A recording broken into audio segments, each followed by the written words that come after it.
Buenas tardes, compañeros y maestros. Mi equipo está integrado por Caro González Araí, Serrano Heredia Dulce Joana, Villagrana López Andrea y su servidora Aceves Moreno María Celeste. Y nuestro proyecto consiste en el estudio del modelo matemático en la desfibrilación del corazón para la materia de métodos matemáticos 2. En matemáticas, uno no entiende las cosas, se acostumbra a ellas. John von Neumann. Introducción. A lo largo del curso estudiamos las ecuaciones diferenciales ordinarias, las cuales son de gran utilidad para el campo de la ingeniería biomédica, ya que nos ayudan a calcular la relación entre variables. Elegimos este tema ya que involucramos también conocimientos de circuitos eléctricos, de anatomía y fisiología del corazón. Y para explicarlo vamos a usar el método de ecuaciones diferenciales lineales. Marco teórico. Bueno, iniciamos hablándole un poco sobre la anatomía del corazón. El corazón es un órgano compuesto por 4 cámaras. 2 son las aurículas y 2 son los ventrículos. Las paredes del corazón consisten en 3 capas de tejido. Ese sería el miocardio, el endocardio, el pericardio y el epicardio. En la fisiología del corazón, el individuo sano está dividido en 2 aurículas y 2 ventrículos. Las venas del cuerpo se encargan de recoger el dióxido de carbono y los desechos desde las diferentes partes del cuerpo. Después en la sangre entra el corazón a través de la aurícula derecha, desde donde va a pasar del ventrículo derecho y desde ahí va a enviar a los pulmones donde expulsará el dióxido de carbono que se encarga del oxígeno. Y una vez realizado este intercambio, la sangre oxigenada representa el color rojo, regresa al lado izquierdo del corazón para pasar luego al ventrículo izquierdo, desde donde se enviará a través de las arterias a todas las partes del cuerpo, aportando el oxígeno necesario para cada una de las células para el buen funcionamiento del cuerpo. Otro de los conceptos a tratar es el desfibrilador, que consiste en un dispositivo que detecta cualquier latido cardíaco rápido y potencialmente mortal. Dicho latido cardíaco normal se denomina como arritmia. El objetivo de dicho aparato es el restablecer el ritmo cardíaco normal mediante la aplicación de una descarga eléctrica. Entonces, cuando hablamos de una desfibrilación cardíaca o una desfibrilación como tal, se basa en la aplicación brusca y breve de una corriente eléctrica de alto voltaje para detener y revertir las arritmias cardíacas rápidas, como la taquicardia ventricular sostenida o fibrilación ventricular, que son situaciones en las que el número de latidos cardíacos aumenta en exceso o se produce una actividad eléctrica desorganizada. Y es que el choque eléctrico detiene la arritmia, lo que permite al médico identificar y solucionar las causas que la produjeron. Cabe destacar que a la hora de utilizar los desfibriladores, se le tiene que administrar un voltaje de 360 joules a personas adultas y 10 joules por kilo a niños pequeños. Fisiología de la fibrilación ventricular. Esta ocurre cuando el miocardio empieza a fibrilar las células y las células ventriculares no logran contraerse simultáneamente. Y el músculo sufre algunas contracciones toscas, las cuales podrían bombear algunos milímetros de sangre a la circulación. Sin embargo, los impulsos rápidamente empiezan a espaciarse y el gasto cardíaco disminuye. Y por esto los ventrículos se dilatan, hay falla de bomba y cúmulo de sangre. Así de 60 a 90 segundos el músculo se vuelve débil para contraerse. La impedancia torácica es la resistencia que opone el tórax al paso de la corriente al corazón y que en el adulto es de 15 a 150 ohms, lo que es un promedio de 70 a 80 ohms. Los elementos de esta resistencia son la pared torácica y algunas condiciones clínicas que aumentan el diámetro anteroposterior, como el derrame pleural, deformidades congénitas o adquiridas del tórax. Un capacitor y sus funciones son las siguientes. Recordemos que el capacitor es un dispositivo electrónico que almacena energía en un campo eléctrico interno. Es un componente electrónico pasivo básico junto con resistencias e inductores.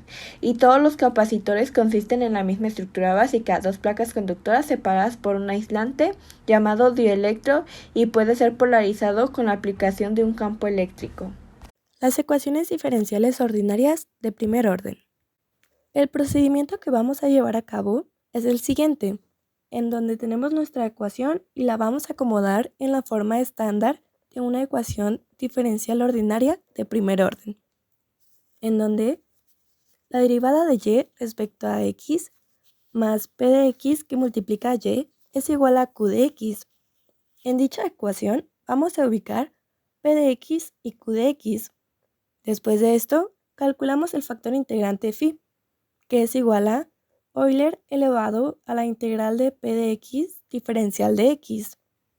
Lo que vamos a hacer a continuación es multiplicar la ecuación diferencial por phi de x de tal manera que queda la forma en donde del lado izquierdo tenemos la derivada del factor integrante que multiplica a la variable dependiente y, que es igual a el factor integrante por q de x. Y al integrar ambos lados, obtenemos que el factor integrante por y es igual a la integral del factor integrante que multiplica a q de x, diferencial de x, más una constante.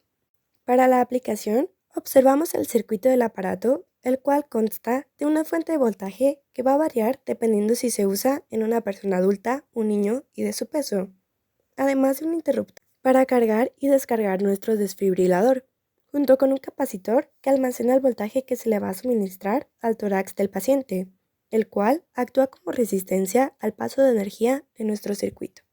Ahora iniciaremos a hablarles de las ecuaciones. Iniciaremos con la carga. Este proceso inicia con un interruptor en la posición A, entonces la corriente carga el capacitor, que en el segundo cero no tiene nada de voltaje, o sea que el tiempo es igual a cero. Aplicando la ley de Kirchhoff, que el voltaje de la resistencia más el voltaje de la corriente va a ser igual a la fuerza electromotriz.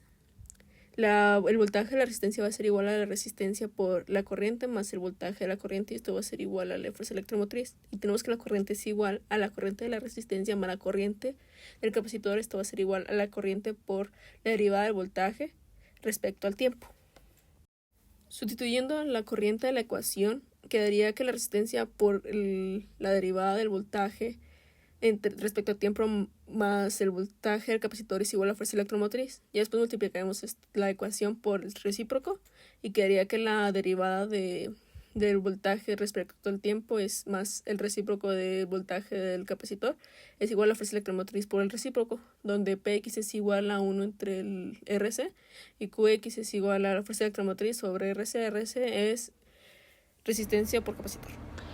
Entonces calcularemos ahora lo que es phi. Recordemos que para calcular phi tenemos una fórmula, la cual es Euler elevado a la integral de Pt sobre el diferencial de Pt. En este caso, P corresponde al recíproco de la resistencia por el capacitor y por lo tanto el valor de phi será Euler elevado al tiempo, que será inversamente proporcional a la resistencia por el capacitor. Entonces, al multiplicar la ecuación diferencial por el valor de phi, obtenemos lo siguiente: la integral de d sobre t por Euler elevado al tiempo sobre resistencia por capacitor, esto multiplicado por el voltaje del capacitor.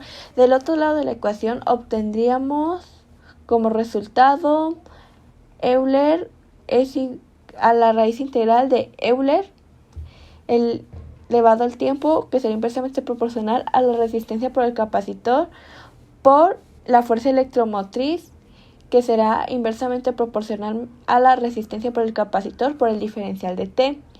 Entonces tenemos que, al integrarlo, tenemos que Euler sobre el tiempo, que será inversamente proporcional sobre la resistencia por el capacitor por el voltaje del capacitor, es igual a Euler, que será, fuerza electromotriz, que será inversamente proporcional a la resistencia del capacitor por la integral de phi sobre dt. Entonces integramos por sustitución, donde le daremos el valor de u al tiempo sobre la resistencia por el capacitor, y el de u de esto sería el recíproco de la resistencia por el capacitor respecto a dx, y aplicamos la fórmula para integrar por sustitución.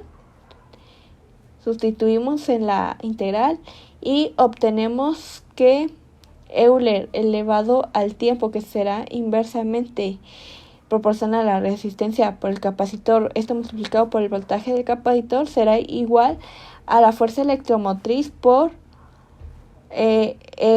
phi más c. Al despejar el voltaje del capacitor, Euler elevado a la t sobre la resistencia por el capacitor se va a pasar dividiendo a todo lo del lado derecho, y como este ya estaba multiplicando la fuerza electromotriz, se van a cancelar. Y entonces esto va a ser igual a la fuerza electromotriz más la constante que multiplica a Euler elevado a la menos T sobre la resistencia por la capacitancia. Aplicando nuestra condición inicial, donde el voltaje del capacitor respecto a 0 va a ser igual a 0, tenemos que 0 es igual a la fuerza electromotriz más la constante que multiplica a Euler a la menos 0 sobre la resistencia de C, que es igual a 0. Entonces sabemos que Euler a la 0 es 1, y 1 por la constante sigue siendo una constante. Entonces si la despejamos, esta va a ser igual a menos la fuerza electromotriz. Y finalmente, al sustituir, tenemos que el voltaje del capacitor respecto al tiempo va a ser igual a la fuerza electromotriz más la constante que multiplica a Euler a la menos T sobre R por C. Y si factorizamos la fuerza electromotriz, esta va a estar multiplicando a 1 menos Euler a la menos T sobre la capacitancia, que multiplica la resistencia. Ahora vamos a definir una constante llamada tau, que es igual a la resistencia por la capacitancia, y las ecuaciones anteriores se pueden expresar como la fuerza electromotriz que multiplica a 1 menos Euler elevado a la menos tiempo sobre tau. Las siguientes figuras muestran las gráficas de las ecuaciones anteriores en función del tiempo y con una escala de múltiplos en tau. Entonces, el tiempo de espera de carga de un capacitor es innumerable, por lo cual se considera que el tiempo podría ser infinito para que se termine de cargar al 100%. Por eso tenemos que tiempo es igual a infinito. Por lo cual, para considerar que el capacitor se ha cargado, de acuerdo con las gráficas exponenciales, tenemos que tener de que tiempo tiene que equivaler o ser igual a 5 taus. Ahora, hablando sobre la descarga del capacitor, es cuando este mismo tiene el interruptor en la posición B, y eso hará que se descargue en el tórax del paciente. De ahí aplicaremos la ley de voltaje de Kirchhoff, donde tenemos la siguiente fórmula, que es voltaje de la resistencia menos voltaje del capacitor igualado a 0. Luego haremos un despeje donde nos quedaremos que voltaje de la resistencia es igual a resistencia por la intensidad de la resistencia. De ahí tenemos las siguientes fórmulas, que también es la intensidad del capacitor, que es igual al capacitor por la derivada del voltaje del capacitor sobre la diferencial respecto al tiempo. Y la intensidad de la resistencia, que es igual a menos la intensidad del capacitor.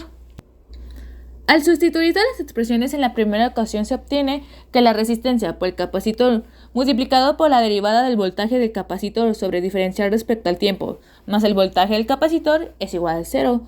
Multiplicamos dicha ecuación diferencial por el recíproco de resistencia por capacitor, teniendo como tanto la ecuación de derivada del voltaje del capacitor sobre diferencial respecto al tiempo más voltaje del capacitor sobre resistencia por capacitor, que es igual a 0. Esta primera integral ya la hicimos en la carga, por lo tanto la solución es voltaje del capacitor respecto a tiempo es igual a la constante por Euler a la menos tiempo sobre resistencia por capacitor. Utilizando las condiciones iniciales, que era voltaje del capacitor respecto a 0 es igual a fuerza electromotriz, entonces realizamos el despeje, que quedaría como tal que fuerza electromotriz es igual a la constante por Euler a la menos 0 sobre resistencia por capacitor, quedando como tal fuerza electromotriz igual a constante. Finalmente, con la ecuación ya realizada de voltaje del capacitor respecto al tiempo, que es igual a fuerza electromotriz por Euler a la menos tiempo sobre resistencia por capacitor, damos por entendido que tiempo es igual a 0.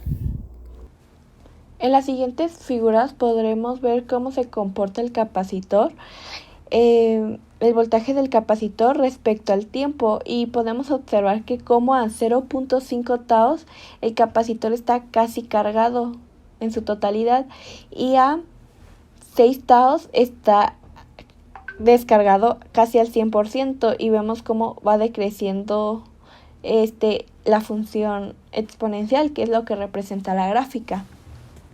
Finalmente, nuestras conclusiones fueron que finalmente se determinó que la resolución de problemas de ingeniería está muy asociado por lo general a resultados numéricos, puesto que se requieren respuestas prácticas, ya que la mayor parte de las leyes científicas que se expresan en términos de rapidez de variación de una variable respecto a otra.